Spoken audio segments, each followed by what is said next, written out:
বাগদায় গ্রেফতার অনলাইন প্রতারণা চক্রের মূল পাণ্ডা সহ দুই। গোটা দেশে ঘটে যাওয়া বিভিন্ন অনলাইন প্রতারণার সূত্র ধরে চলতি বছরের নভেম্বর মাসের 14 তারিখ উত্তর 24 পরগনা জেলার বাগদা থানার সিন্দ্রানী এলাকা থেকে 6 যুবককে গ্রেফতার করে বনগাঁ জেলা পুলিশ। গোটা দেশের মোট 205টি অভিযোগের ভিত্তিতে ধৃতদের বিরুদ্ধে অভিযোগ ওঠে বিভিন্ন সময়ে প্রতারণার টাকা নিজেদের ভুয়ো কোম্পানি বানিয়ে সেই ব্যাংক অ্যাকাউন্টে রাখা হতো, যার বিনিময়ে তারা মোটা টাকার কমিশন পেত। এই ঘটনায় পুলিশি হেফাজতে নিয়ে তদন্ত শুরু করে রাজ্য সাইবার ক্রাইম শাখা। বৃহস্পতিবার বাগদা থানার সিন্দ্রানী এলাকা থেকে 2 যুবককে গ্রেফতার করে সাইবার ক্রাইমের তদন্তকারী অফিসারেরা। ধৃতদের নাম সুমন বিশ্বাস ও সুমন সাধুকা। পুলিশ সূত্রে খবর, এই গোটা প্রতারণা চক্রের মাস্টার মাইন্ড এই 2 যুবক। দ্রুত 2 যুবককে শুক্রবার বনগাঁ মহকুমা আদালতে তুলে নিজেদের হেফাজতে চায় রাজ্য সাইবার ক্রাইম শাখা। মূল পাণ্ডা যে তাকেও গ্রেপ্তার হয়েছে।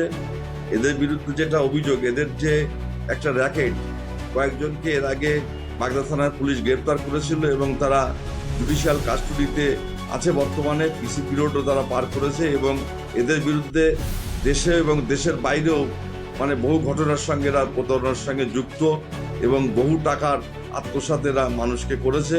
এবং এদের বিরুদ্ধে যেটা এখনো পর্যন্ত যা রিপোর্টেড হয়েছে যে 224টা এফআইআর হয়েছে এবং সেই পরিপ্রেক্ষিতে প্রত্যেকটা থানায় এদের বিভিন্ন সাইবার ক্রাইম মারফতে এবং ডিআইজি নিজে ইন্টারফেয়ার করেছে। সিআইডি তিনি নিজে উদ্যোগী হয়ে এই যারা প্রতারণার সঙ্গে যুক্ত এবং ভালো যে ফাঁদের মধ্য দিয়ে যে ভালো ভালো মানুষ, বেকার ছেলে, তাদেরকে প্রতারিত করে সর্বশান্ত করছে, যে এদের বিরুদ্ধে যথাযথ ব্যবস্থা না নিলে বহু পরিবার ধ্বংস হয়ে যেত এবং এই অতি শর্ট পিরিয়ডের মধ্যে এরা ব্যবসা চালিয়ে কোটি কোটি টাকা এরা রোজগার করেছিল এই বেআইনিভাবে।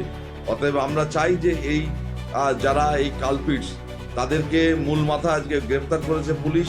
সেই সঙ্গে সঙ্গে আরও যারা জড়িত আমাদের রাজ্যের বিভিন্ন জায়গায় ছড়িয়ে আছে, দেশের বিভিন্ন জায়গায় ছড়িয়ে আছে, যারা এই ঘটনার সঙ্গে যুক্ত আছে, তাদের বিরুদ্ধে দৃষ্টান্তমূলক যাতে সাজা হয় অবিলম্বে গ্রেফতার করে এবং এই মূল পাণ্ডা যাতে কঠিনতম সাজা হয় এবং পুলিশ সেটা তদন্ত করে বের করবে এবং সাইবার ক্রাইম যে থানাগুলো আছে আমাদের পশ্চিমবঙ্গে এবং রাজ্যের বাইরে, সেই থানাগুলো এদের বিরুদ্ধে যথোপযুক্ত ব্যবস্থা নেবে বলে আমরা আশা রাখি।